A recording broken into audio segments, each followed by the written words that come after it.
खण्डमण्डलाकारं व्यक्तं येन चराचरं तत्पदं दर्शितं येन तस्मै श्रीगुरवे नमो।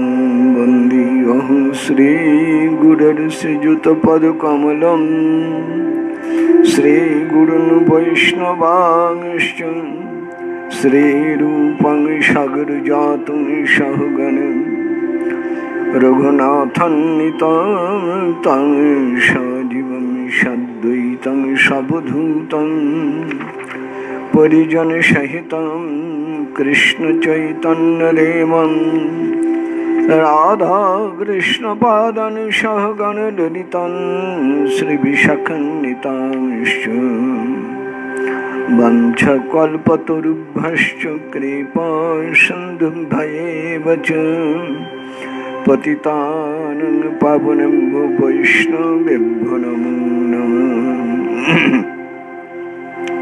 आजानुलम्बितभुजौ कनकावदातौ संकीर्तनैकपितरौ कमलायतांशौ विश्वम्भरौ द्विजवरौ जुगधर्मपालौ वन्दे जगत्प्रियकरौ करुणावतारौ मूकं करोति वाचालं पङ्गुं लङ्घयते गिरिं यत्कृपातमहं वन्दे परमानन्दमाधवम्। नमो ब्रह्मण्यदेवाय ब्रह्मणहिताय च जगन्धिताय कृष्णाय गोविन्दाय नमो नमः। हे कृष्ण करुणा सिन्धु दीनबन्धु जगत्पते गोपेश गोपिका कान्त राधा कान्त नमस्तुते। निताय गौर हरि बोल निताय गौर हरि बोल निताय गौर हरि हरि बोल। अथ श्री चैतन्य चरितामृते अंतखंड अंतलीला पंचम परिच्छेद ग्रंथकारितम वैगुण्यकीट कलितः पैषण्य व्रण पीड़ितः दैन्यारण्ये निमग्नो अहं चैतन्य वैन्दमाश्रये।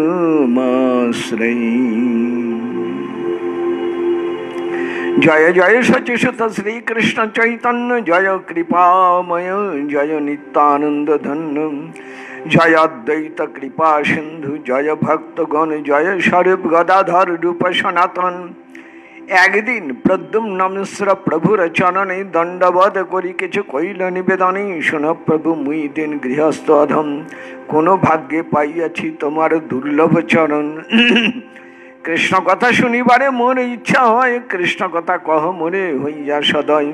প্রভু কহে কৃষ্ণ কথা আমি নাহি জানি সবে রামানন্দ কহে তার মুখে শুনি। ভাগ্য তোমার কৃষ্ণ কথা শুনতে হয় মনে রামানন্দ পাশে যাইয়া করো শ্রবণ। কৃষ্ণ কথায় রুচি তোমার বড় ভাগ্যবান যার কৃষ্ণ কথায় রুচি সেই পুণ্যবান। তথায় শ্রীমদ্ ভাগবতে ধর্ময় সনুষ্ঠিতাৎ পুংসাং বাসুদেব কসাৎসুচম নোৎপাদয়েদ জ্যোতিরতিং শ্রময়েব হি কেবলম।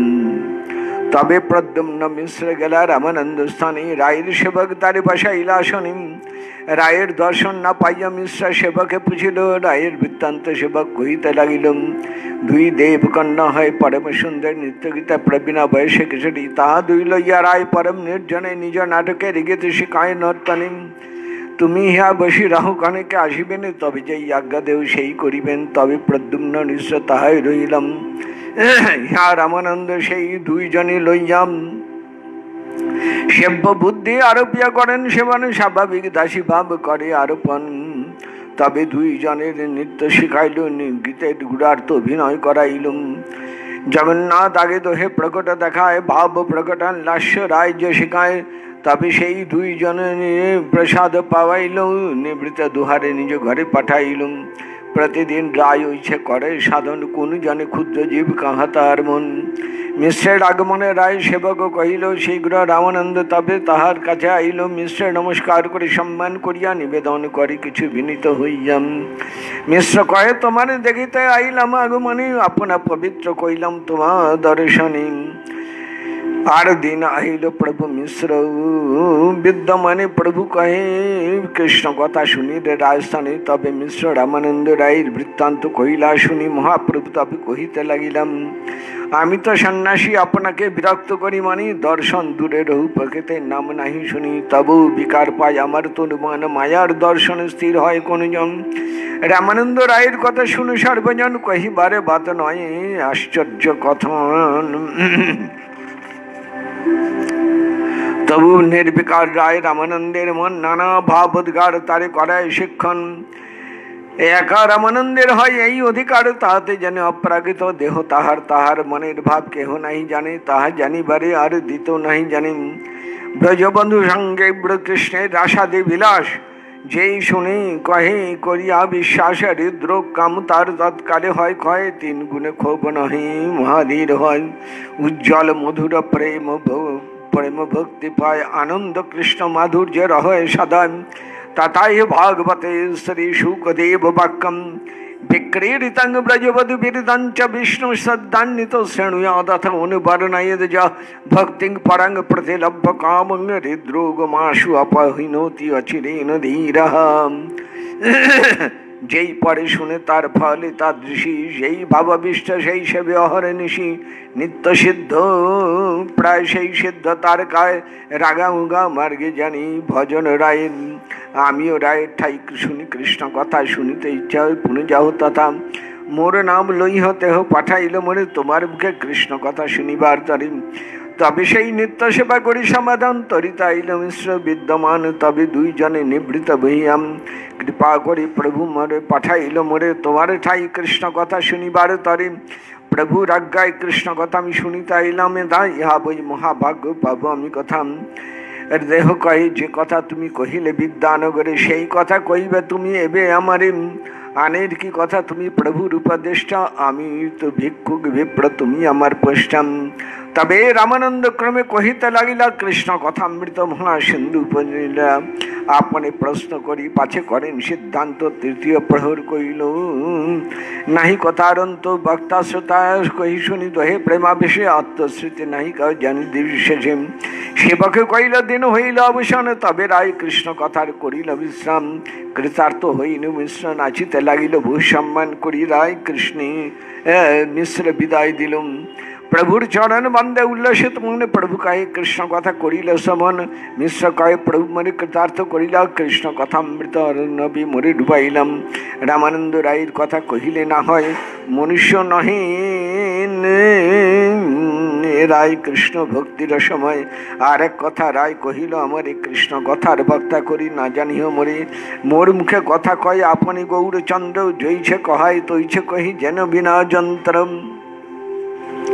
महानुभवेर এই সহজে সভায় হয় আপনার গুণ আপনি নাই কয় রামানন্দ রায়ের এই কইল উপদেশ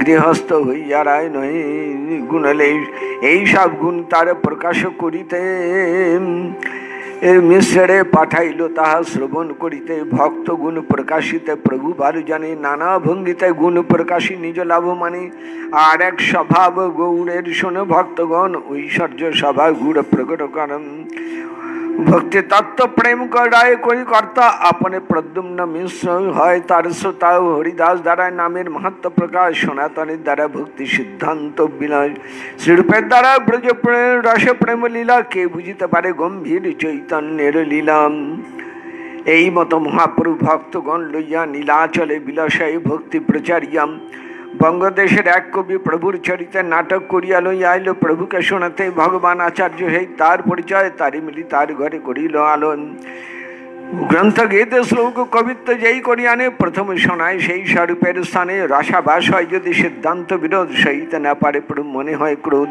স্বরূপের ঠাই আচার্য কইল নিবেদন এক বিপ্র প্রভুর নাটক করিয়াছে উত্তম যদ্বা তদ্বা কবির বাক্য হয় রসাভাস সিদ্ধান্ত বিরুদ্ধে না হয় গ্রাম্য কবির কবিতা শুনতে হয় দুঃখ দিগ্ধাত্মীয় বাক্য শুনতে হয় সুগম রূপ জয়ছে দুইছা নাটক করিয়া আরম্ভ শুনতে আনন্দ হয় যার মুখ বন্ধ তা সবার আগ্রহে স্বরূপের শুনিতে হইল মন। 2 দিন আচার্য আগ্রহ করিল, সভা লইয়া স্বরূপ গোসাই শুনিতে বসিল। তবে সেই কবি নন্দ বিকচ কমল নেত্রে সে জগন্নাথ সঙ্গে কনক রুচির হাত্মনাত্মতাং জপ প্রপন্ন প্রকৃতি জড়মহেশং চেতয়ন্না বিরাশিত সদিশতি তব ভব্যম কৃষ্ণ চৈতন্য দেবহম। শ্লোক শুনি সর্বলোক তাহারে বাখানে, স্বরূপ কয় এই শ্লোক করহ ব্যাখানে। কবি কহে জগন্নাথ সুন্দর শরীর, চৈতন্য গোসাই তাতে শরীরই মহাধীর। সহজে জড় জগতের চেতন করাইতে নীলাচলে মহাপ্রভু হইল আবির্ভূতে। শুনিয়া সবার হইল আনন্দিত মন, দুঃখ পাইয়া স্বরূপ কয় সক্রোধ ভজন। আরে মূর্খ আপনার কৈলি সংসার সর্বনাশ, 2 তো ঈশ্বর তোর নাইক বিশ্বাস। পূর্ণানন্দ চিৎস্বরূপ জগন্নাথ রায়, তাইলি করি জড়নীশ্বর প্রাগিত কায়। সরস্বর্য পূর্ণ চৈতন্য স্বয়ং ভগবান, তারে কইলে ক্ষুদ্র জীব স্ফুলিঙ্গ সমান। 2টাই অপরাধে পাইবে দুর্গতি, অতত্ত্বজ্ঞ তত্ত্ব বরে নেই তার রীতি। আর এক করিয়াছ পরম প্রমাদ, দেহ দেহি ভেদ ঈশ্বরে কইলে অপরাধ। ঈশ্বরে নাহি কবু দেহ দেহি ভেদ, স্বরূপ দেহ চিদানন্দ নাহি কবি ভেদ। কাহা পূর্ণানন্দেশ্বর কৃষ্ণ মহেশ্বর, কাহা ক্ষুদ্র জীব দুঃখী মায়ের কিঙ্কর। শুনি কবির মনে ভয়ে বিস্ময় হইল, অহংস মধ্যে ভগজইছি কিছু নাইল। তার দুঃখ দেখে স্বরূপ পরম সদয় উপদেশ কইল, যাতে পরম হিত হয়। যাহ ভাগবত পর বৈষ্ণবের স্থানে, একান্ত আশ্রয় করে চৈতন্য চরণে। চৈতন্য ভক্তগণের নিত্য করে সঙ্গ, তবে তো জানিবে সিদ্ধান্ত সমুদ্র তরঙ্গ। তবে তো পাণ্ডিত্য লীলা তোমার হইবে সফল, কৃষ্ণের স্বরূপ লীলা বর্ণিবে নির্মল। জয়ছে সরস্বতী করেন স্তবন, জয়ছে ইন্দ্র দৈত্যাদি কৃষ্ণ বর্ণন। বাচালং বারিশং স্তব্ধম অজ্ঞং পণ্ডিতম অনিনম, কৃষ্ণম মর্তম উপাসিত গোপমী চক্রুর প্রিয়ম। ঐশ্বর্য মত্তে মদে মত্ত ইন্দ্র যেন মাতোয়াল, বুদ্ধি নাশ হইল কেবল নাইক সম্বাল। ইন্দ্র কয়ে মুই কৃষ্ণের করিয়াছে নিন্দন, তারি মুখে সরস্বতী করেন স্তবন। বাচাল কইয়ে বেদ প্রবর্তক ধন্য, বালিশ শব্দে শিশু পায় গর্ভ শূন্য। বন্দা ভাবে অনম্র স্তব্ধ শব্দে কয়, যা হইতো অন্য বিজ্ঞ নাহি সেই অজ্ঞ হয়। পণ্ডিত বান্য পাত্র পণ্ডিত মানি, তথাপি ভক্তবৎসল মনুষ্য অভিমানী। জরাসন্ধ কয় কৃষ্ণ পুরুষোত্তম, তোর সঙ্গে না যুজিব যাহি বন্ধু হন। যাহা হইতো অন্য পুরুষ সকল অধম, সেই হয় পুরুষোত্তম সরস্বতীর মন। বান্ধে সাবার তাতে অবিদ্যা বন্ধু হয়, অবিদ্যা নাশক বন্ধু হন শব্দে কয়। এই মতে শিশুপাল করিল স্তবন, সেই বাক্যে সরস্বতী করেন স্তবন। জগন্নাথ হন কৃষ্ণের আত্মাস্বরূপ, কিন্তু ইহা দারু ব্রহ্ম স্থাবর স্বরূপ। তার সেই তত্ত্বতা একরূপ হইয়া, কৃষ্ণ এক তত্ত্বরূপ 2 রূপ হইয়া। সংসার তারণ হেতু জয়ছে ইচ্ছা শক্তি, তাহার মিলন কহি একতা হইয়াছে প্রতি।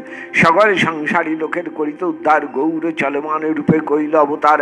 জগন্নাথ দর্শনে খণ্ড সংসার, সর্বদেশের সর্বলোক নারে আসিবার। শ্রীকৃষ্ণ চৈতন্য গোসাই দেশে দেশে গিয়া, সর্বলোক নিস্তারিল জঙ্গম ব্রহ্ম হইয়া। সরস্বতীর অর্থ এই সব বিবরণ, ইহ বাক্য তোমার করিল বর্ণন। কৃষ্ণে গালি দিতে করে নাম উচ্চারণ, সেই নাম হয় তার মুক্তির কারণ। তবে সেই কবি সবার চরণে পড়িয়া, সবার চরণ দন্তে তিনি লইয়া, সব ভক্তগণ তার করে অঙ্গীকার, তার গুণ কহি প্রভুকে মিলাইল। সেই কবি সব ছাড়ি রহিলেন নীলাচলে, ভক্তগণ কৃপাকে কহিতে পারে। এই তো কহিল প্রদ্যুম্ন মিশ্রের বিবরণ, প্রভুর আজ্ঞায় কইল কৃষ্ণ কথা শ্রবণ। তার মধ্যে রায় রামানন্দের মহিমা, আপন শ্রীমুখে প্রভু বরণে যার সীমা।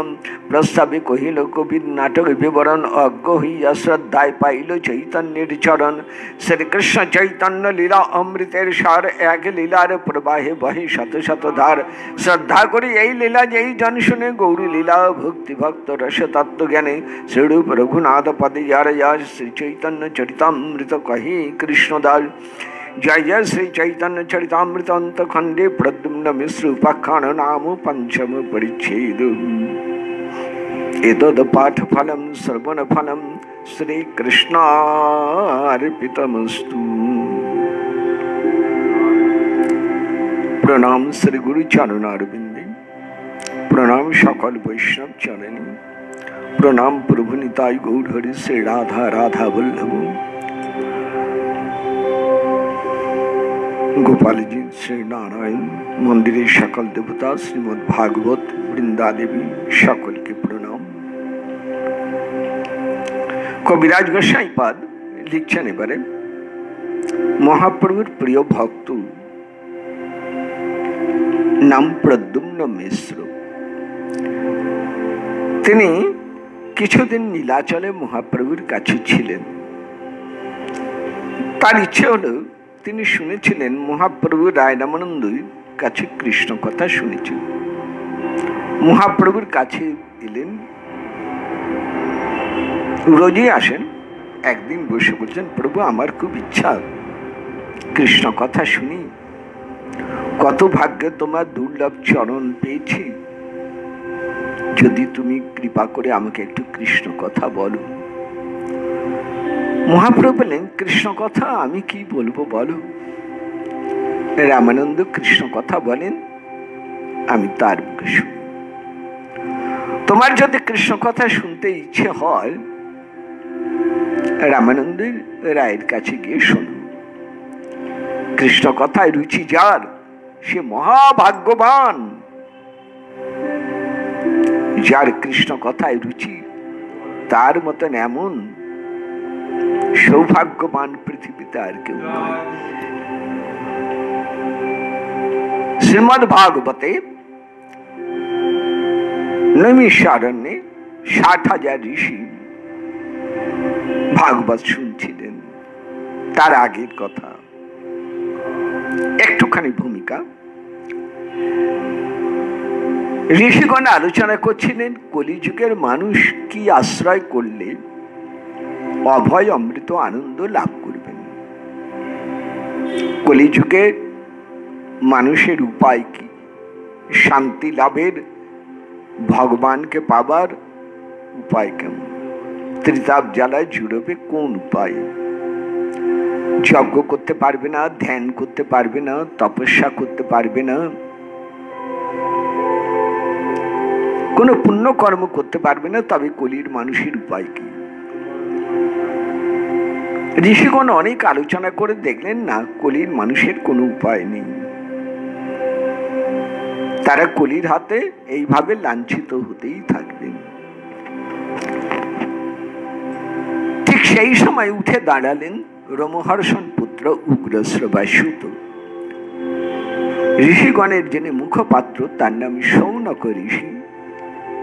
শৌনক ঋষির কাছে বললেন, সভাতে বলছেন শ্রী সুত, আপনাদের সব কথা শুনছিলাম, আপনারা বলছেন কলির মানুষের কোনো উপায় নেই, কিন্তু আমি বলছি শ্রী গোবিন্দ যখন নিজে ধামে চলে যান, কলির মানুষের উপকারের জন্য রেখেছেন। কি রেখেছেন? শ্রীমদ্ ভাগবত কথা রেখেছেন। শৌনক ঋষি বলেন, শ্রীমদ্ ভাগবত কথা আমরা শুনতে পারবো? আমাদের বড় লালসা গো। মহারাজ পরীক্ষিতের সভায় শ্রী শুকদেব ভাগবত বলেছিলেন আজ থেকে ১৫০০ বছর আগে।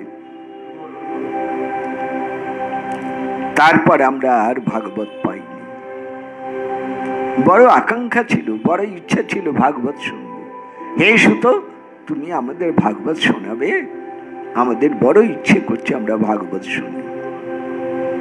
তখনই সুত বললেন, দেখুন, ধর্ম সনুষ্ঠিতাং পুংসং বাসুদেব কথা সূচ। মানুষের আচরণগত যে ধর্ম, সম্যকরূপে অনুষ্ঠান করেন যে ধর্ম, সেই মানুষ যদি ভাগবত কথা শোনেন, তার যদি সেই ভাগবত কথা শুনে যদি আরো শুনতে ইচ্ছে হয়, যদি তার লালসা বাড়ে, তবে সেই ধর্ম হলো সার্থক। আর যদি মনে হয় ভাগবত আর কি শুনবো, অনেক শুনেছি, লালসা নেই, তাহলে বুঝবেন এতকাল ধরে যা ভাগবত শুনেছেন সব বৃথা পরিশ্রম। তাহলে ধর্ম কোনটা? না কৃষ্ণ কথা শ্রবণ, ভাগবত কথা শ্রবণ। যত শুনবেন তত যদি লালসা বাড়ে, তাহলে বুঝবেন আপনি ঠিক ঠিক ধর্মের পথে এগিয়েছেন। আর যদি শুনেও সেই অনুরাগ না আসে, সেই টান যদিও না লাগে, তাহলে বুঝতে হবে আপনি পরিশ্রমটাই করলেন, ফল কোনো লাভ হয়নি। মহাভাগ্যবান যে তোমার কৃষ্ণ কথা শ্রবণের লালসা, যার কৃষ্ণ কথা শ্রবণ লালসা, তার মতন এত ভাগ্যবান আর কেউ নয়। মহাপ্রভু বলছেন প্রদ্যুম্ন মিশ্রকে, যাও রামানন্দ রায়ের কাছে গিয়ে কৃষ্ণ কথা শোনো। রামানন্দ রায় থাকতেন জগন্নাথ বল্লভ বাগানের মধ্যে, একটা বাড়ি, সেই বাড়ির বাগানের ভেতরে একটা বাড়ি, সেই বাড়িতে তিনি জগন্নাথের দাসীদের অভিনয় শিক্ষা দিতেন, সাজসজ্জা অভিনয় শেখাতেন। প্রদ্যুম্ন মিশ্র সেখানে জানতেন না, তিনি এলেন, সেবকের কাছে শুনলেন রায় রামানন্দ এখন জগন্নাথের দাসীদের শিক্ষা দিচ্ছেন। শুনে ভালো লাগলো না তার। রমণীদের নিয়ে এই বাগান বাড়ির ভেতরে তাদের অভিনয় শিক্ষা দিচ্ছেন, তার কাছে কি কৃষ্ণ কথা শুনব? রামানন্দ রায় সম্বন্ধে তার একটা হীন ধারণা এসে গেল। কিছুক্ষণ বসে তারপরে উঠে চলে গেলেন তিনি। মহাপ্রভুর কাছে গেলেন দু একদিন বাদে। মহাপ্রভু সব জানেন, তবু জিজ্ঞেস করছেন, কে কেমন কৃষ্ণ কথা শুনলে বলো? প্রদ্যুম্ন বললেন, না, আমি তার কাছে কৃষ্ণ কথা শুনি। কেন? উনি দেবদাসীদের নিয়ে বাড়ির ভেতরে নাচ গান অভিনয় শেখান, এটা আমার ভালো লাগে। মহাপ্রভু শোনো প্রদ্যুম্ন, রামানন্দ রায় আর আমার সঙ্গে এইখানেই পার্থক্য। আমি সন্ন্যাসী, স্ত্রী নাম কানে এলেই আমার ভেতরে একটা বিকার এসে যায়। আমি স্ত্রী নামটাই মুখে আনতে পারি না। কিন্তু রামানন্দ রায়ের গুণ হচ্ছে কেমন জানো? তার দেহ প্রাকৃত নয়, তার দেহ অপ্রাকৃত দেহ। সেই রামানন্দ রায়ের শরীর, মন, আত্মা নির্বিকার, নির্বিকার দেহ মন পাষাণের মতন, অপ্রাকৃত দেহ তার। তিনি যতই নাচ গান অভিনয় শিক্ষা দিন না কেন দেবদাসীদের, জগন্নাথের সেবার জন্যই তার এই সাধনা, তার চেষ্টা, তার মনের ভাব। তিনি সংসারে থাকলেও তিনি যে সংসারের ঊর্ধ্বে তার মন, এটা আমি জানি, আমি বুঝি। শোনো প্রদ্যুম্ন মিশ্র, তোমাকে একটা কথা বলি। শ্রীমদ্ ভাগবতে বলছেন, রাস পঞ্চাধ্যায়ের সর্বশেষ শ্লোক, দশম স্কন্ধের 33তম অধ্যায়ের অন্তিম শ্লোক। বিক্রেরিতং ব্রজবধূ বিরিদঞ্চ বিষ্ণু শ্রদ্ধান্বিত অনুশৃণুয়াদথ বর্ণয়েদ যঃ ভক্তিং পরাং প্রতিলভ্য কামং হৃদ্রোগমাশু अपहिनोति अचिरेन धीरः। আরেকবার শুন। বিক্রেরিতাম ব্রজবধূ বিরিদাঞ্চ বিষ্ণু श्रद्धान्वित अनुशृणुयादथ वर्णयेद जहां भक्तिं परां भगवती प्रतिलभ्य कामं हृद्रोगम आशु अपहिनोति अचिरेण धीरः। অনুবাদ কি করেছেন কবিরাজ গোসাই পাদ মহাপ্রভু নিজেই অনুবাদ করছেন। ব্রজবধূগণ সঙ্গে কৃষ্ণের রাসাদি বিলাস যেই জনে শুনে কহে করিয়া বিশ্বাস হৃদরোগ কাম তার তৎকালে হয় ক্ষয় তিন গুণে ক্ষোভ নয়ে মহাধীর হয় উজ্জ্বল মধুর রস প্রেম ভক্তি পায় আনন্দে কৃষ্ণ মাধুর্য রহয়ে সদায়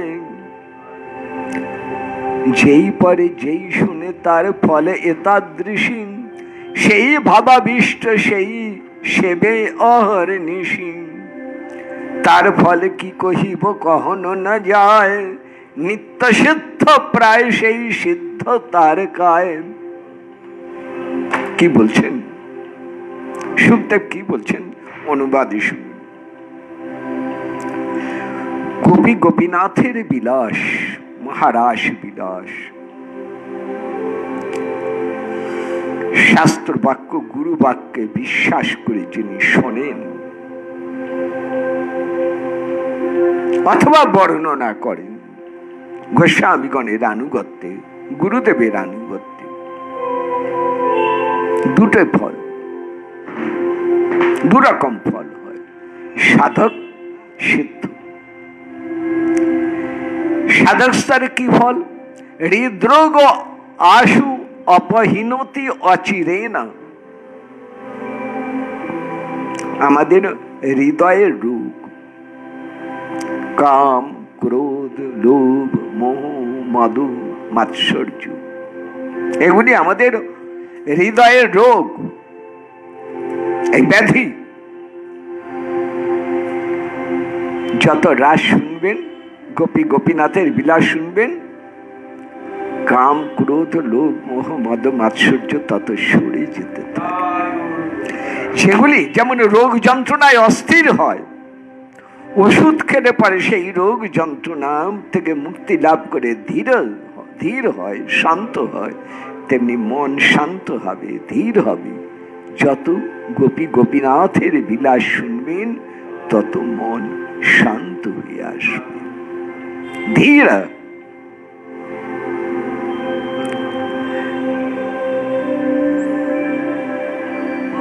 যারা সিদ্ধ তারা কি পাবেন ভক্তিং পরাং প্রতিলভ্যম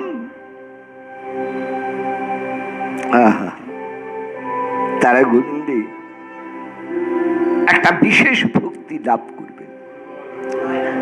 ভক্তি দুরকম সাধারণী পরাভক্তি।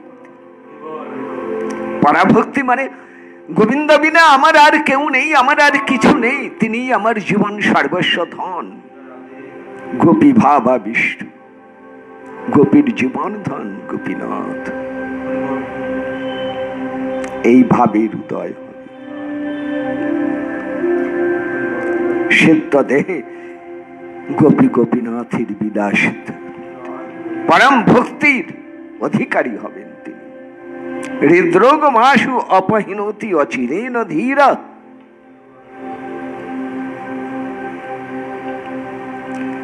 যে পড়ে যে শুনে তার এই রকম ফল হয় সেইভাবে যে আবিষ্ট হয় দিবানিশী তার ফল কি বলবো যে দিন রাত গোপী গোপীনাথের বিলাস চিন্তা করে চলেছে তার শরীর প্রাকৃত নয় তার শরীর অপ্রাকৃত শরীর সে নিত্য সিদ্ধের মতোই হয়ে যায়। রাগানুগা মার্গে রামানন্দে রায়ের ভজন সিদ্ধ দেহ তুল্য তার দেহ এই জড় জগতের রক্ত মাংসের কাম ক্রোধের আক্রান্ত শরীর তার নয়। তুমি ভুল করেছ খুব ভুল করেছ। দেখুন একটা কথা বলি মিছরি আর ফিটকিরি দেখতে একরকম চুনে গোলা আর দুধ দেখতে একরকম, কিন্তু ফল দুই রকম। মিছরি বল পুষ্টি দান করে, কিন্তু ফ্যাটকিরি সে স্বাদ দিতে পারেন না। চুন গোলা মুখ পুড়িয়ে দিতে পারে, কিন্তু দুধ বল পুষ্টিকান্তি দান করে। প্রাকৃত কাম মানুষকে ধ্বংস করে দেয়, নরকে নিয়ে যায়। গোপী গোপীনাথের বিলাস মানুষকে ব্রজভূমিতে গোপী ভাবে আবিষ্ট করে দেয়। একে বলে রাগানুগা ভজন, গোপী ভাবের ভজন। রামানন্দ রায় সেই গোপী ভাবে আবিষ্ট। তাকে সাধারণ মানুষ বলে মনে করলে ভুল করলে প্রদ্যুম্ন, তোমার আগেই বোঝা উচিত ছিল আমি নিজে গিয়ে যার কাছে কৃষ্ণ কথা শুনি সে কি কখনো সাধারণ মানুষ হতে পারে না। তুমি ভুল করেছো, অপরাধ করেছো। দেখুন, যারা মহৎ তার বাক্য ক্রিয়া মুদ্রা সাধারণ জ্ঞান বিচার বুদ্ধি দিয়ে আমরা বুঝতে পারি না।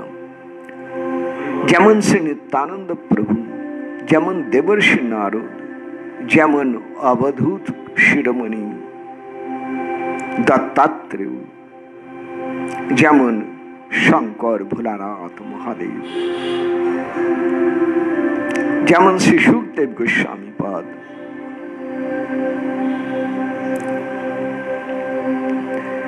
তাদের স্বভাব চরিত্র বাক্য ক্রিয়া মুদ্রা আমাদের সকলের জ্ঞান বিচার বুদ্ধির অতীত। সুখদেবের নগ্ন অবস্থায় ঘুরে বেড়াচ্ছে, দেহ স্মৃতি নাহি যার। তিনি মানুষ দেখেন না। একটা ছোট্ট কথা বলি, একটা ছোট্ট কথা দিয়ে বলি, সুখদেবের মন কেমন শুনুন।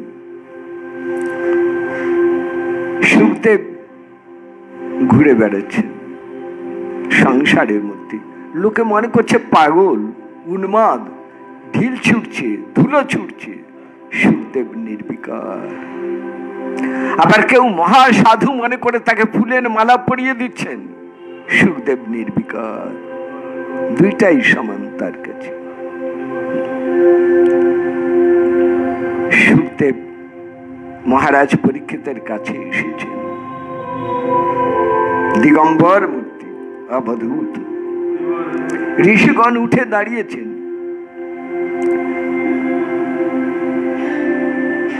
দেবর্ষি নারদ ঋষি সমাজে সুখদেবের পরিচয় দিতে গিয়ে বলছেন, এই সুখদেব চলমান ভাগবত, সাক্ষাৎ শ্রী গোবিন্দের কৃপা মূর্তি। তার শরীর সংসারে, কিন্তু তার মন, তার দৃষ্টি সংসারে নয়। তিনি মানুষ দেখছেন না, তিনি প্রত্যেকের মধ্যে শ্রী গোবিন্দকে দেখছেন। তিনি সবার মধ্যে কৃষ্ণ দর্শন করছেন। আর সবার মধ্যে কৃষ্ণ দর্শন মানে অনন্ত কৃষ্ণের রাসবিলাস তার চোখের সামনে প্রকাশ হচ্ছে প্রতি মুহূর্তে মুহূর্তে। তিনি সেই ভাবাবিষ্ট, সেই প্রেমেতে তিনি ডুবে আছেন।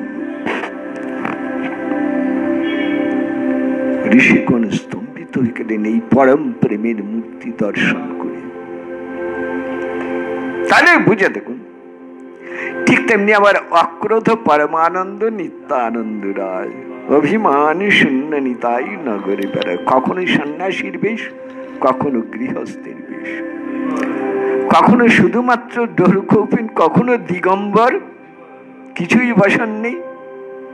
আবার কখনো কত অলংকার, কত গয়না, কত সাজসজ্জা।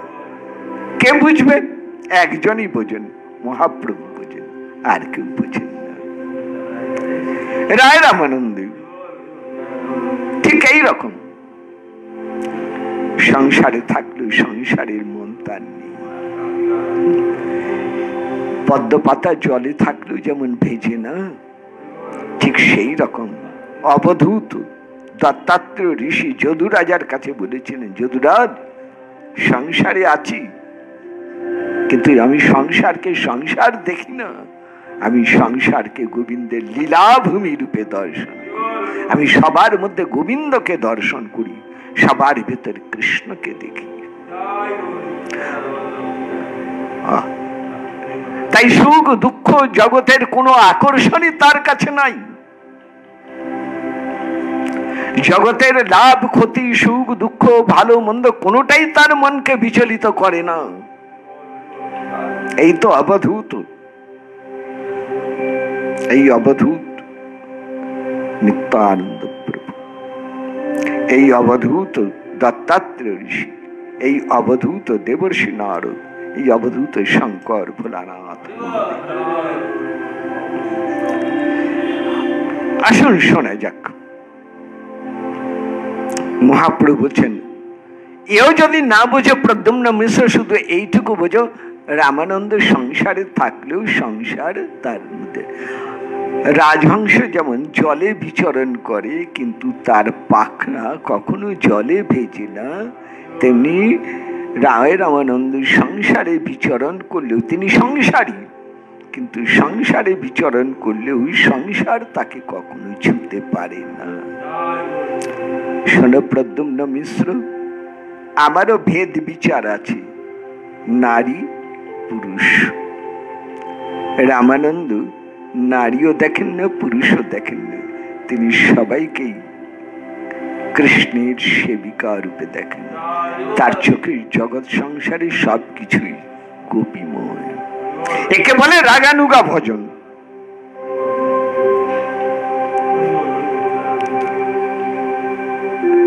তুমি তার কাছে যাও, তাকে সামান্য প্রাকৃত মনে করে তার সম্বন্ধে যে হীন ধারণা করে আছো, সেটা বড় অপরাধের কারণ হচ্ছে। তুমি আবার যাও তার কাছে, আমার কথা মানো, তার কাছে যাও। 8 দিন মিশ্র গেলা রামানন্দ ঘরে।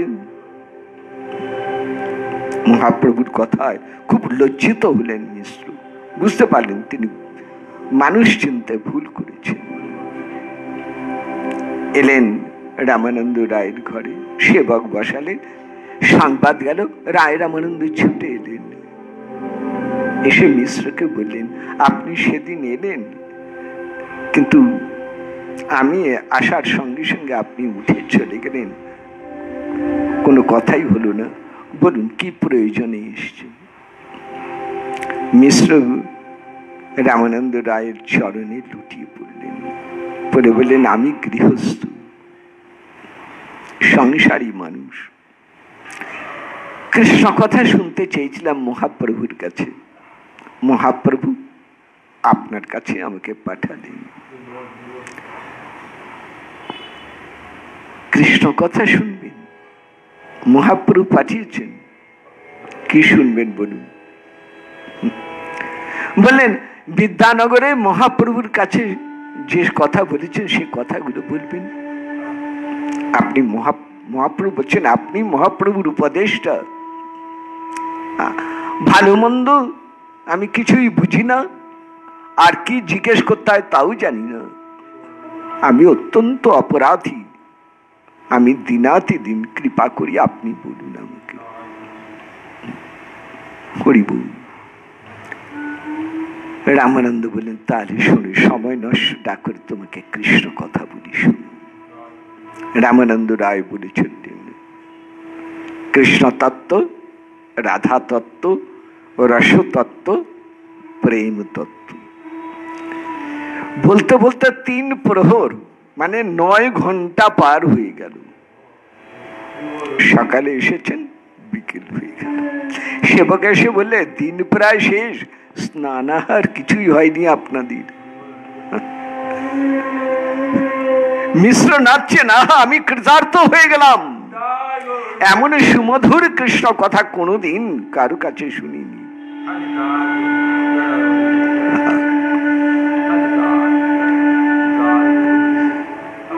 কৃতার্থ হয়ে মহাপ্রভুর কাছে এলেন। মহাপ্রভুর কাছে এসে বলছেন, প্রভু আমি যেন সমুদ্রে ডুব দিয়ে এলাম, রায় রামানন্দের মুখে কৃষ্ণ কথা যেন সমুদ্রের মতন বিশাল। আমি সামলাতে পারছি না প্রভু, কত কথা, কত অমৃতের ধার। আমাকে ভাসিয়ে দিলে কৃষ্ণ কথায়, আমাকে ডুবিয়ে দিলে প্রভু। তিনি মানুষ নন, তিনি মানুষ নন। এমন অপূর্ব মধুর কৃষ্ণ কথা যিনি পরিবেশন করেন তিনি কখনোই মানুষ নয় প্রভু। আমি অপরাধ করেছি, তিনি কৃষ্ণ ভক্তি রসময়। প্রভু রামানন্দ রায় কিন্তু সবশেষে একটা কথা আমাকে বলেছেন, ও কথাটা আপনাকে বলতেই হবে আমার। রামানন্দ সব বলে আমাকে বলছেন, কৃষ্ণ কথার বক্তা কহি না জানি হো মোরে। আমি কিন্তু বক্তা নই, বলছি আমি বটে, কিন্তু আমি বক্তা নই। মোর মুখে কথা কহে আপনে গৌরচন্দ্র। বলছি আমি, কিন্তু কথাগুলো মহাপ্রভুই বলেছেন। জইছে কহায় তৈছে কহি, যেন বিনা যন্ত্র। মোর মুখে কথা কহি করেন প্রচার, কে বুঝিবে প্রভুর এই লীলা তাহার। যে কথা শুনিলে কৃষ্ণ কথার সাগর, ব্রহ্মাদি দেবগণের এ না হয় অচুর গোচর। প্রভু আমি কৃতার্থ হয়ে গেলাম। ব্রহ্মাদি দেবগণ পর্যন্ত যে রসের সন্ধান পাননি, আজ আমি সেই রসের সন্ধান পেয়ে গেলাম। মহাপ্রভু আসেন, এসে বলছেন রামানন্দ রায় হচ্ছেন পরম বিনয়ের খনি। হ্যাঁ, মহানুভাবের এই স্বভাব, নিজের গুণ বলেন না, ভক্তের গুণই পরের গুণ বলেন। কবিরাজ গোস্বামী পাদ বলছেন, দেখো মহাপ্রভুর লীলা দেখো কেমন, গৌড়ের লীলা কেমন না। ভক্তি রায় রামানন্দকে দেব জগতে প্রচার করছেন ভক্তি প্রেম তত্ত্ব, নিজেও শ্রোতা, আবার প্রদ্যুম্ন মিশ্রের সব ভক্তগণকে শোনাচ্ছেন। হরিদাসকে দিয়ে নাম মাহাত্ম্য প্রচার করছেন, সনাতনকে দিয়ে ভক্তি সিদ্ধান্ত প্রকাশ করছেন, শ্রীরূপের দ্বারা প্রচার করছেন ব্রজের প্রেম রস লীলার কথা। মহাপ্রভুর এক এক শরীর দিয়ে, এক এক ভক্তের শরীর দিয়ে এক এক ভাবে জগতে এইরকম প্রেমের লীলা খেলা করে চলেছে। তাই কবিরাজ গোস্বামী পাদ বলছেন, চৈতন্যের লীলা এই অমৃতের সিন্ধু, ত্রিজগৎ আনন্দে ভাষায় যার এক বিন্দু। তোমরা চৈতন্য চরিতামৃত নিত্য কর পান, যাহা হইতে প্রেমানন্দ ভক্তি তত্ত্ব জ্ঞান। পরের ঘটনা, ভগবান আচার্য নামে এক ভক্ত, মহাপ্রভু পরম প্রিয়তম, তার এক আত্মীয় কবিতা লিখেন, নাটক লিখছেন, তার খুব স্বাদ। মহাপ্রভুর কাছ থেকে যদি একটা প্রশংসা পান, মহাপ্রভু যদি একটু শোনেন আর প্রশংসা করেন, তাহলে তার খ্যাতি নাম যশ খুব চারিদিকে ছড়িয়ে পড়বে। তাহলেই বুঝতে পারছেন ভক্তি নয়, নিজের নাম যশ প্রতিষ্ঠাই তার লাভ করাই তার ইচ্ছা। অনেক ধরাধরি করেছেন, তার মনোভাব বুঝেছেন।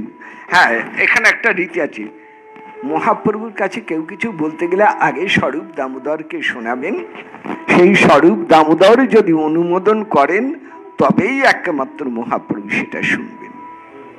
তা একদিন স্বরূপ দামোদর অবশেষে রাজি হলেন, বলে আচ্ছা কি লিখেছ পড়ো শুনি। সে একটি প্রথম শ্লোক পড়ছেন, না মহাপ্রভু লীলার উপরে নাটক লিখে তার প্রথম মঙ্গলাচরণ লিখছেন। বিকচ কমল নেত্রে শ্রী জগন্নাথ সঙ্গে, কনক রুচিরি আত্মনাত্মতাম যহ প্রপন্ন, প্রকৃতি জড়মশেষং চেতয়ন্না বিরাসিন, সদিশতি তব ভব্যম কৃষ্ণ চৈতন্য দেব। স্বরূপ দামোদর খুব রেগে গেল, বলে এইটা কি লিখেছ তুমি? ছি ছি ছি, ঈশ্বর কি দুই হয়? ঈশ্বর তো এক। জগন্নাথকে বললে অচল আর মহাপ্রভুকে বলছে সচল। আরে মূর্খ, ঈশ্বরের সচল অচল আছে। জগন্নাথ অচল হয়েও চলেন, আর মহাপ্রভু সচল হয়েও অচল। হাত নাই ভোজন করেন, কান নাই সব শোনেন, চরণ নাই চলেন। অপানি পাদ যবন গ্রহিতা সপশ্যতি অচক্ষু শৃণোতি অকর্ণ। তার মানে কি, যে আমাদের প্রাকৃত চোখ, প্রাকৃত কান, প্রাকৃত ইন্দ্রিয় ভগবানের নেই, তার অপ্রাকৃত শরীর, তাকে বললে স্থাবর শরীর, প্রাকৃত গুণালী। মহাপ্রভু অপ্রাকৃত সচ্চিদানন্দ দেহ, তাকে বলি চলমান। দুই ব্রহ্ম, দুই ঈশ্বর, তুই মূর্খ। তবে এ শ্লোকের আরেকটা অর্থ হয়, সরস্বতী তোর জিহ্বায় বসে আরেকটা অর্থ। এই হচ্ছে কৃষ্ণ নামের মহিমা। কেমন? কৃষ্ণে গালি দিতে করে নাম উচ্চারণ, সেই নাম হয় তার মুক্তির কারণ। জরাসন্ধ কৃষ্ণকে গালি দিচ্ছেন, কি বলেছেন? পুরুষাধনম, বন্ধু হন। বন্ধু হন কথার মানে, আচ্ছা একটুখানি বলে দিই ঘটনাটা। রাজগিরে জরাসন্ধের দুর্গ বাড়ি এমন কঠোর ভাবে নিয়ন্ত্রিত যে সেখানে জরাসন্ধের আসন, মনে আছে দেখেছে, কি বিশাল আসন, পাথর করেছে দেখার মতো, উঁচু পাহাড়ের উপরে। এবং যেখানে শ্রী গোবিন্দ ভীম আর অর্জুনকে নিয়ে এসেছিলেন, সেই রথের চাকার তাক, ভীমের পায়ের ছাপ, সব মনে আছে নিশ্চয়। দেওঘর, রাজগিরি, অপূর্ব দর্শন। তা কৃষ্ণ বলরাম মার্জন, কৃষ্ণ অর্জুন আর ভীম তিনজনে এসেছেন। জরাসন্ধের বাড়িতে কোনো ক্ষত্রিয় ঢুকতে পারবে না, একমাত্র ব্রাহ্মণের ছাড়া কেউ প্রবেশ করবে না। 3 ব্রাহ্মণ ঢুকেছেন। জরাসন্ধ তখন পূজার ঘরে, যেই শুনলেন ব্রাহ্মণ এসেছেন, জরাসন্ধ ফুল, জল, ফল নিয়ে এলেন, গ্রহণ করুন। 3 ব্রাহ্মণ সরে গেলেন, বলে আমরা গ্রহণ করব না। জরাসন্ধ বললেন, আমি খারাপ লোক, কিন্তু কোনোদিন কোনো ব্রাহ্মণের সঙ্গে দুর্ব্যবহার করিনি। ব্রাহ্মণ, যদি অজানিতভাবে আপনাদের কাছে কোনো অপরাধ করে থাকি ক্ষমা করুন, অতিথি হয়ে এসেছেন, আমার দেয়া ফল জল গ্রহণ করুন। কালো ব্রাহ্মণটি নামাবলী গায়ে এগিয়ে এসে বলছেন, মাথার পর চুলা খুলে ফেললেন, নামাবলী খুললে দেন, আমি কৃষ্ণ, বাসুদেব কৃষ্ণ। ইনি মধ্যম পাণ্ডব ভীম, ইনি অর্জুন। ব্রাহ্মণের বেশ ধরতে বাধ্য হলাম, নইলে তোমার কাছে আসতে পারতাম না। যুধিষ্ঠির রাজসূয় যজ্ঞ করছেন, হয় তুমি তার বশ্যতা স্বীকার করো, না হয় আমাদের সঙ্গে যুদ্ধ করো। জরাসন্ধ বললেন, তুমি কৃষ্ণ, তুমি আমার জামাই কংসকে মেরেছ এক ঘুষিতে, তোমাকে দেখলে তো মনে হয় কোনোদিন শরীর চর্চাই করনি, হ্যাঁ, দুধ মাখন খাওয়া চেহারা, এইরকম গালি দিয়েছে। তোমার, আজ বুঝলাম, আমি তোমাকে মারবার জন্য 18 বার মথুর আক্রমণ করেছি, তুমি পালিয়ে পালিয়ে বেরিয়ে, ভাগ্য গুণে বেঁচে গেছো তুমি। তোমাকে তো আমি টিপে মেরে ফেলতে পারি ছাড় পোকার মতো, তোমাকে ক্ষমা করে দিলাম, তোমাকে ক্ষমা করে দিলাম। জরাসন্ধ 10,000 হাতির জোর তার গায়ে, বলে তোমাকে ক্ষমা করে দিলাম কৃষ্ণ। আজ বুঝলাম আমার জামাই তোমার হাতে মরেনি, সে মরেছে নিজের ভাগ্য দোষে। তুমি কিরকম কথা, তুমি পুরুষাধম, তুমি বন্ধু হন। যা, কৃষ্ণকে অবজ্ঞা করলেন। এই যে গালি দিলেন, কি বললেন? পুরুষাধম, মানে সমস্ত অধম পুরুষ, মানে নিচু জাতির পুরুষ, গুণহীন পুরুষ। সরস্বতী কি বলছেন? সরস্বতী সর্ববিদ্যার অধিষ্ঠাত্রী দেবী। জরাসন্ধের জিহ্বায় বসে এই পুরুষাধম শব্দের কি ব্যাখ্যা দিচ্ছেন? যার থেকে সমস্ত পুরুষগণ অধম, সেই হলো পুরুষাধম। বন্ধুগণ, যে বন্ধুগণকে বধ করে, না না, বন্ধু মানে বন্ধন থেকে, যদি সকল বন্ধন থেকে জীবকে মুক্ত করেন তিনি বন্ধুগণ। কি অর্থ হয়ে গেল দেখুন। ইন্দ্র গালি দিলেন কৃষ্ণকে, বলেন বাচাল, বালিশ, স্তব্ধ, অজ্ঞ, পণ্ডিত মানি। বাচাল শব্দের অর্থ করেছেন বেদ, যার দ্বারা বাক চলিত। বাদ মানে বেদ, বেদ যার নিঃশ্বাসে প্রশ্বাসে প্রকাশিত তিনি বাচাল। যার কাছে সমস্ত বাক্য কোনোদিন পৌঁছতে পারে না তিনি হলেন বালিশ। যার মহামহিমময় প্রকাশে জগৎ স্তব্ধ হয়ে যায়, ব্রহ্মাদি দেবগণ পর্যন্ত চিত্রার্পিত যার লীলা দর্শন তিনি স্তব্ধ। সমস্ত পণ্ডিতগণের দ্বারা যিনি সর্বদা মাননীয় তিনি পণ্ডিত মানি। অজ্ঞ, কোন জ্ঞান দিয়ে যার কখনো বিশ্লেষণ করা যায় না, বোঝা যায় না, তিনি অজ্ঞ। সমস্ত জ্ঞানীর পর্ব। তা কৃষ্ণ গালি দিতে যাচ্ছেন, কিন্তু সরস্বতী জিহ্বায় বসে কৃষ্ণ মহিমাই বলে যাচ্ছেন। শিশুপাল গালি দিলে, যখন কৃষ্ণকে গালি দিচ্ছেন কৃষ্ণ হাসছেন। চোর বলেছেন, লম্পট বলেছেন, চরিত্রহীন বলেছেন, দুষ্ট বলেছেন, যা মনে এসেছে কৃষ্ণ হাসছেন। কারণ সব কথাতেই কৃষ্ণের বন্দনা করা হচ্ছে। আরো রেগে গেলেন শিশুপাল, আমি গালি দিচ্ছি আর ও হাসছে, আরো রেগে গেলেন। যখন দেখলেন কৃষ্ণকে গালি দিয়ে রাগা কিছুই করতে পারলেন না, তখন এইবার গালি দিলেন যুধিষ্ঠিরকে, গালি দিলেন ভীষ্মকে। বলে ভীষ্মের ভীমরতি হয়েছে, বয়স হয়েছে, এখনো রাজন্য খাওয়ার জন্য রাজবাড়ি বসে আছে। কেন বনে গিয়ে তপস্যায় বসতে পারে না ভীষ্ম? লোভী, মূর্খ। আর তেমনি করে এই যুধিষ্ঠির বলে ধর্মরাজ, ধর্মের ধও জানে না, কোনোদিন কিচ্ছু করে না, জুয়া খেলায় বারবার করে পাশা খেলায় হেরে যায়, এতটুকু নীতি জ্ঞান যার নেই, সে নাকি ধর্মরাজ। স্তব্ধ হও শিশুপাল। সমস্ত সভা কেঁপে উঠল কৃষ্ণের কণ্ঠস্বরে।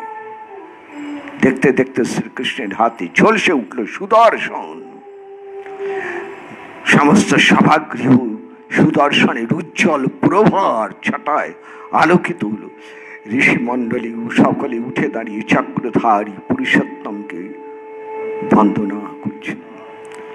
কৃষ্ণের রোষ দীপ্ত সেই দীপ্ত মূর্তি জ্বলন্ত হুতাসনের মতো দিগমণ্ডল উদ্ভাসিত করে মেঘমন্দ্রিত কণ্ঠে বললেন, হে ঋষিগণ, অস্मै কিঞ্চিৎ দণ্ডং বিধাস্যামি ভবতাং যদি রোচ্যতে।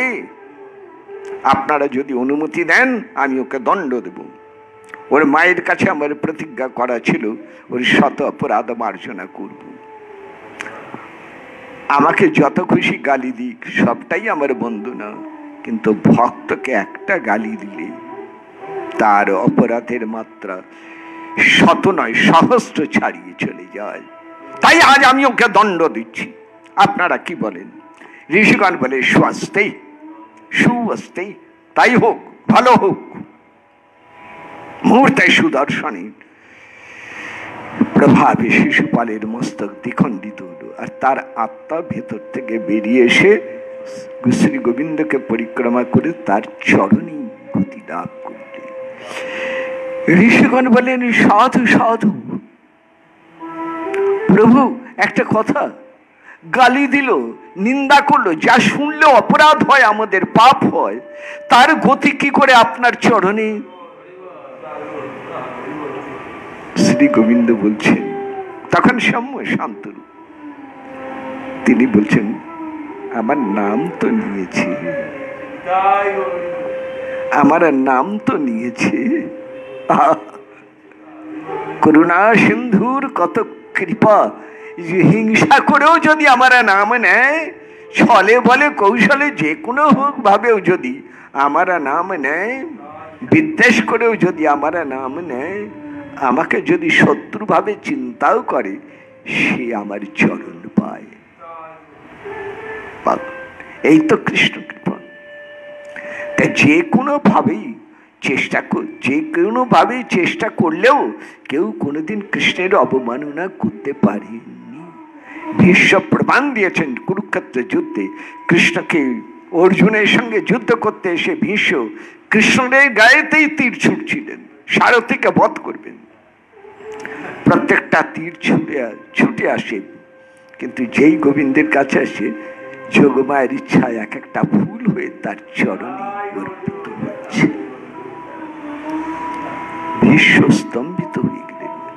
প্রভু আমি হিংসা করে, পরে বলছেন ভীষ্মস্তবে, প্রভু আমি হিংসা করে তোমাকে আঘাত করতে গেছি, কিন্তু ছোট্ট ছেলে আকাশের গায়ের দিকে লক্ষ্য করে ঢিল ছুড়লে সেই ঢিল যেমন আকাশকে স্পর্শ করে না, নিক্ষেপকারীর কাছেই ফিরে আসে, তেমনি আমি তোমাকে আঘাত করতে গেছি, সে আঘাত তোমার লাগেনি, আমার কাছেই ফিরে এসেছে। আমার আত্মগ্লানি, এখন নিজের মনে খুব গ্লানি জাগছে, অপরাধ বোধ জাগছে, কেন আমি তোমাকে আঘাত করতে চেয়েছিলাম, ক্ষমা করো প্রভু।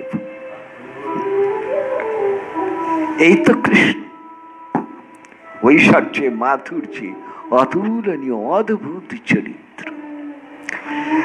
স্বরূপ দামোদর বুঝিয়ে দিলেন, যাই লেখো কৃষ্ণ মাধুর্যের দিক থেকে লেখো, যাই লেখো মনে রেখো তিনটা জিনিসে কোনোদিন ভেদ দেখবে না, বিগ্রহ, নাম আর সাক্ষাৎ। তিনে এক, বিগ্রহ যা, নামও তা, আর সাক্ষাৎ স্বরূপ তাই। তিনে এক মনে করে ভজন করো। স্বরূপের কৃপা পেয়ে সেই বাঙালি ভক্তের মন ঘুরে গেল। স্বরূপ দামোদরের আশ্রয় নিয়ে তিনি নীলাচলে ভক্তি ধর্ম শিক্ষা করতে লাগলেন। এই নিয়ে আমাদের অন্তলীলার পঞ্চম অধ্যায় বিরাম হয়েছে। আগামীকাল শ্রীহরিবাসর একাদশী তিথি। কালকেও যথারীতি শ্রী চৈতন্য চরিতামৃতের যেমন পাঠ রাত্রি 8:30টায়, সেই পাঠ শুনবেন। শ্রীহরিবাসর মাহাত্ম্য কথা শুনবেন রাত্রি 8:30টায়। আবার আজ এই পর্যন্তই। গৌর কথা শ্রী চৈতন্য চরিতামৃতের আস্বাদন হয়ে রইল। নিতাই গৌর হরি বল, নিতাই গৌর হরি বল, নিতাই গৌর হরি হরি বল।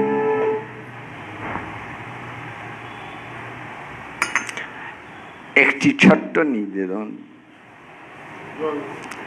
দুই একজন ভক্ত ফোন করেছেন আমার কাছে, তারা এক একটি লীলা বিস্তারিত শুনতে চাইছেন,